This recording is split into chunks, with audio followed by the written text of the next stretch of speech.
when we're talking cash grab, you have to be able to make a profit. You don't start a company thinking, great, I will just not make any money at all and be completely fine. So there are so many makeup brands nowadays, and I feel like we've gotten to this place that's a little bit crazy. I feel like so many makeup brands these days just feel like cash grabs, and that's it. That's all they feel like. And that's coming from someone who loves makeup. Now, I do want to preface this by saying when I'm talking about cash grabs, I understand that to a certain extent, all makeup brands do need to turn a profit. And that's not what I mean by cash grab. If you look up what cash grab means, cash grab essentially means that they're either being dishonest. I actually looked up a real definition, so let me just read it to you. Some stuff just fell. I'm sorry. So when you look up cash grab, the official definition of cash grab is the greedy pursuit of making money, often without regard for ethics, quality, or customer satisfaction. So I think that that's important when we are talking about cash grab versus a brand that people maybe don't love, or a brand that maybe isn't your favorite. It's really important to talk about ethics, quality, and customer satisfaction within that, because I'm going to throw this out here. I think that a lot of people consider Tarte to be a cash grab. And I'm going to surprise you probably in saying this. I actually don't feel like that's the case. I feel like Tarte, within the beauty space, people hate Tarte because of all of the influencer collab trips, all of the random things that Tarte has done. However, I will say Tarte is one of those brands that if you talk to anybody that's not involved in the influencer space, people love Tarte.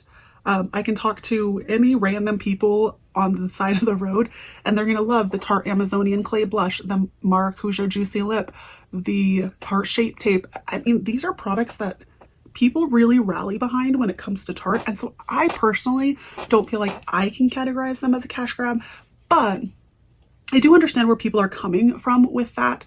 I'm going to just say this. This is, in my opinion, the ones that I feel like are very much so cash grabs.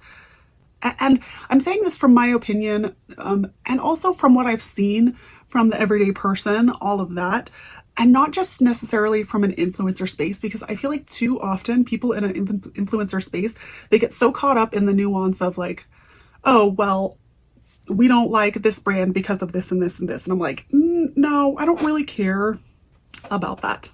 Again, 10 makeup brands that I feel like are cash grabs. Starting off strong with, honestly, most celebrity or influencer brands in general. I know that that's not one specific brand, but if you think about Kim Kardashian and her ridiculous makeup brand, personally, I look at it and go, this looks a little similar. This looks like you've just ripped off Makeup by Mario, which is crazy to me. It's crazy to me. And I know that Kim Kardashian is the person that put Makeup by Mario on the map, but it was his makeup and his thoughts all along, so I don't really understand that. But then I also think about brands like Jeffree Star. I said what I said. He doesn't stand on any sort of good ethics. In fact, when you look into him, he's honestly kind of a terrible person from what it seems. I don't know him personally. I don't claim to, but he seems to act with drama, and that's his sales tactic, essentially. REM, I mean, it was originally associated with Morphe, which is a whole nother thing, but REM Beauty, I feel like I've never really heard people be like obsessed with any products. I feel like when we're talking about celebrity makeup brands, there are only a few that I've heard of that I'm like, okay, people love these brands.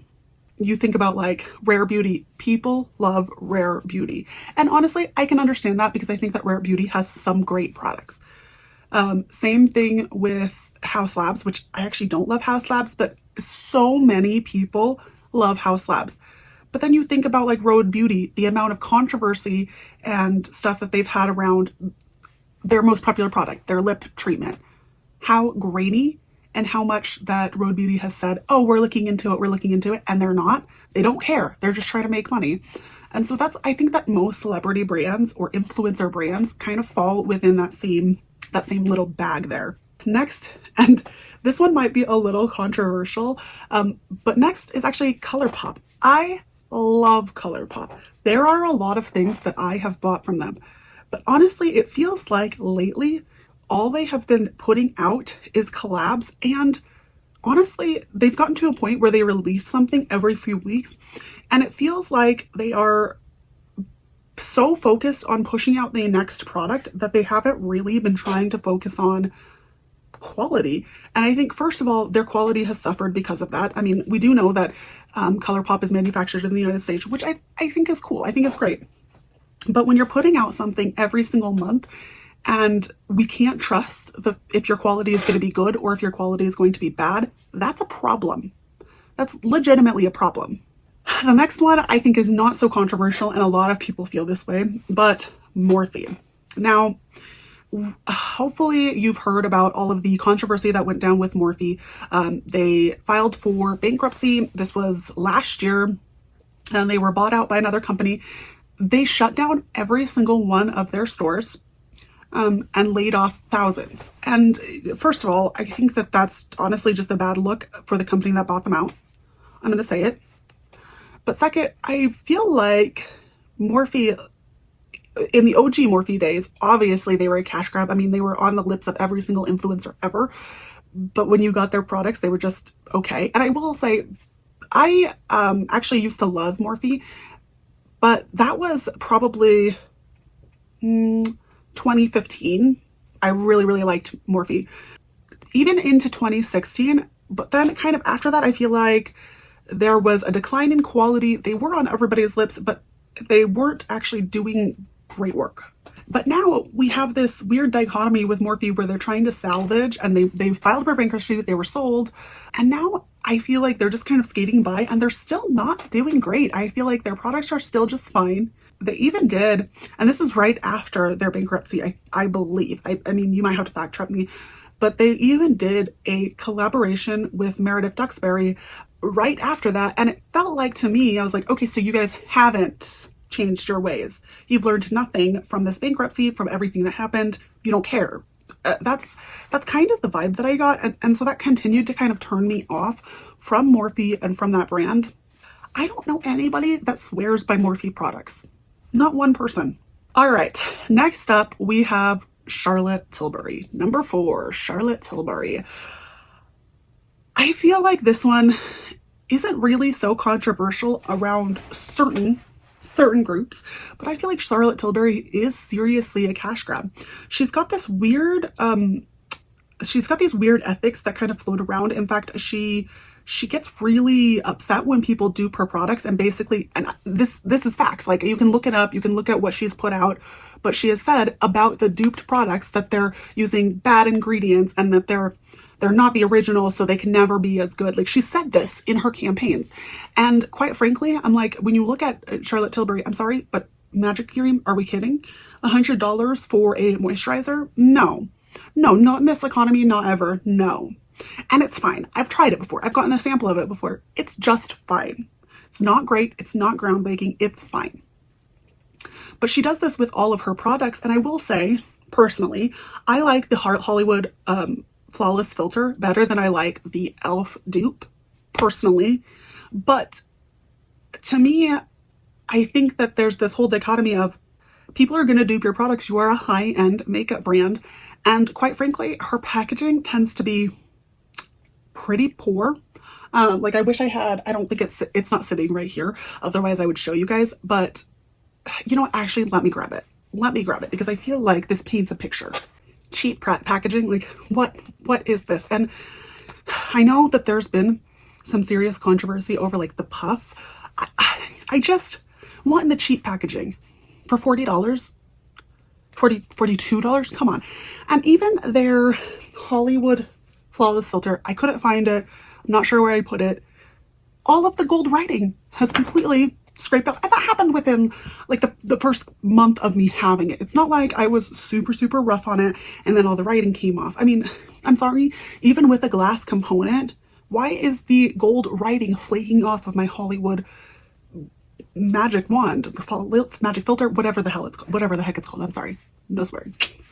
You can't tell me that this packaging isn't more than $10, because guess what? We've seen it with e.l.f. We've seen it with Revolution Beauty. We've seen it, and yes, they were all duping this, but they managed to do it and make a profit from a lot less. This is cheap packaging. It is. It's cheap packaging. You can argue with me all you want. It's just facts, okay? Next, number 5, and this one I think is maybe not going to be one that people agree with, but lately, a brand that I feel like has turned into a massive cash grab is e.l.f. Now, don't get me wrong, I don't have a problem with e.l.f. I think that they have done a lot of things very, very well. But this weird dichotomy of, first of all, their ethics when it comes to influencers and a few of their scandals that they've, I'm going to say, narrowly avoided in terms of being associated with a cult and some MLM schemes. And I don't know the validity to any of that. I'm not blaming e.l.f. of anything there. But I will say, I mean, let's talk Michaela Noguera. She's very obviously sponsored by e.l.f. e.l.f. paid for her wedding. She's denied it many, many times. But when you're for months searching for the perfect lip liner, and then it comes out that you've just made your perfect shade with e.l.f., you're sponsored by e.l.f. e.l.f. paid for your wedding, period. And then there's this whole like dupe culture that e.l.f. has gotten themselves into with like the e.l.f. Power Grip, which I'm going to be completely frank, I don't love Power Grip. I have been using it to try to use it up because I'm trying not to waste my products, but they've gotten into this weird duping culture that I don't know if I fully agree with. I'm not saying that it's completely wrong to make cheaper alternatives. I don't think that it is, but I think that they position themselves in a way that I'm like, okay, but I don't love how you're going about it, if that makes sense. I can't really explain it in any other way that something about it feels a little bit icky. You know what I think it is? I just thought about this. You know what I think it is that they've kind of positioned themselves in a way that they're duping everything and not doing their own research. They're not innovating at all. They're just copying whenever anybody else has a good idea, they'll copy it. I mean, they did it with the Power Grip. They duped Charlotte Tilbury.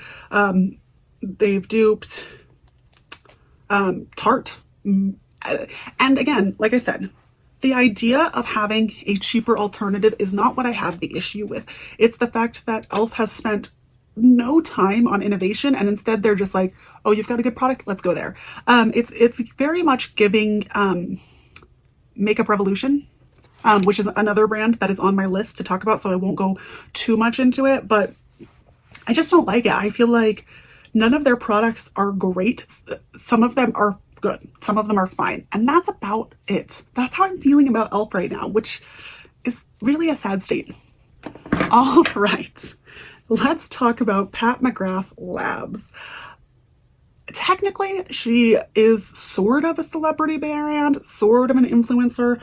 I feel like she kind of walks that line. However, I think that her products are 1000% a cash grab.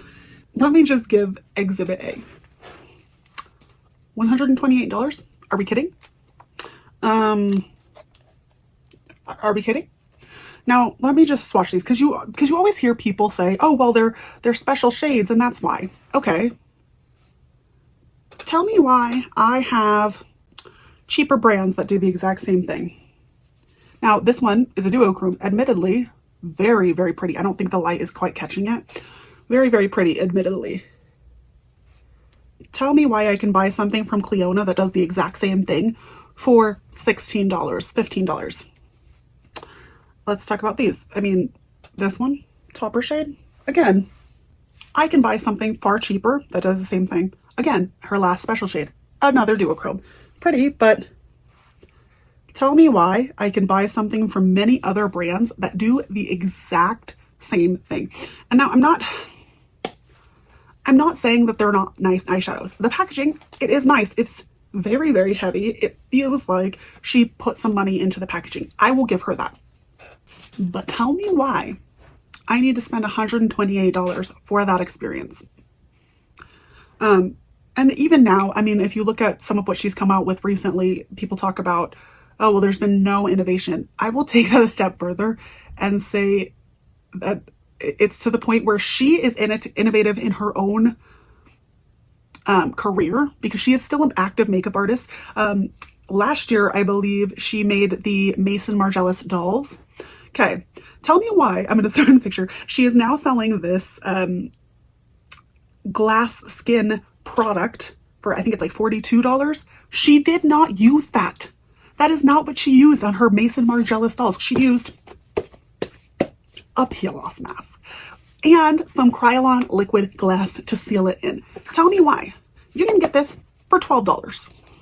You can get the glass spray for another $12. Tell me why she is marketing her own product now after this admittedly very innovative thing. She didn't even use the product that she made. She used someone else's product. Now, I shouldn't get so fired up about this, but quite frankly, innovation that she's doing is very much, oh, well, this seems like I could profit off of this, so why don't I sell this as well? And I will say, I will be the first to admit, I love her foundation. It is beautiful. I actually love her under eye setting powder, but tell me why. I have had to repress this because it is the softest ever powder. And I've had to repress this like 2-3 times, but it is expensive and I'm going to use this full thing up. Tell me why. So Pat McGrath, number 6 of just plain old makeup cash grabs.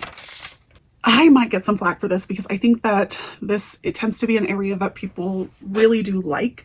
But another area that I think are cash grabs is luxury beauty. So number 7, luxury beauty, I think is a cash grab. Honestly, I'm not convinced that luxury anything isn't a cash grab, but luxury beauty in general.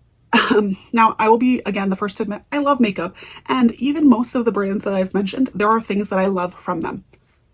Full transparency, full disclosure, there are things that I love from most of the brands that I've mentioned. That being said, I still think that most luxury beauty is a cash grab. Let's talk about Tom Ford. A $90 contour and highlight, a cream contour and highlight, and we think that that's not a cash grab. The packaging is fine, but $90? Patrick Ta, who I still think is overpriced, sells it for $40. Same packaging, or very, very, very similar.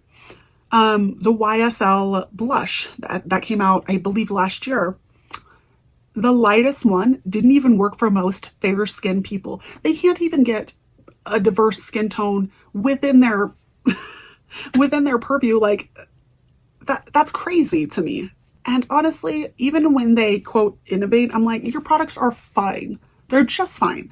I feel like I've never really tried a luxury product. Oh, that's a lie. I just realized I'm wrong about this. I do love the Dior highlighter, the white one that you have to buy in the set of 4. I love that. It's really, really nice. But I feel like for the most part, luxury beauty, it's just fine. And honestly, they've proven with luxury anything that a lot of it is just essentially packaged in places like Italy. They're not actually made in places like Italy.